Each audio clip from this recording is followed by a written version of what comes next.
Finally কিন্তু আমরা একেবারে গলির শেষ প্রান্তে ব্যাঙ্গালোর জুয়েলার্সে চলে এসেছি। এবার ঢুকবো, এখানেই নাকি মাত্র 3.5% মেকিং চার্জে সোনার গয়না। কি শুনলাম দাদা, মাত্র 3.5% মেকিং চার্জে গয়না?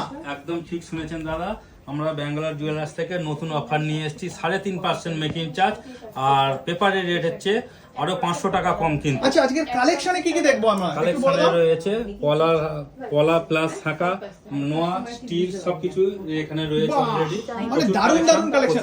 মানে রয়েছে। স্টার্টিং প্রাইস কিরকম থেকে শুরু হচ্ছে? স্টার্টিং প্রাইস 5,000 টাকা থেকে মোটামুটি চালু রয়েছে। 5,000 টাকা থেকে এখানে আমাদের 5-6 টাকা থেকে সবকিছু আপনি পেয়ে যাবেন। আচ্ছা, একটু দেখাও আজকে কালেকশন আমাদের। আজকের দেখায় পলা কিছু, হ্যাঁ 5.5 থেকে 6,000 টাকার মধ্যে আপনি পলা পেয়ে যাবেন। 5.5 থেকে 6,000 টাকার মধ্যে পলা বলে এগুলো, খুব হালকা ওয়েটে প্রচুর রয়েছে এগুলো। অনেকেই কিন্তু পছন্দের একটু লাইট ওয়েটেড এর গয়না, অনেকেই কিন্তু পছন্দ করেন।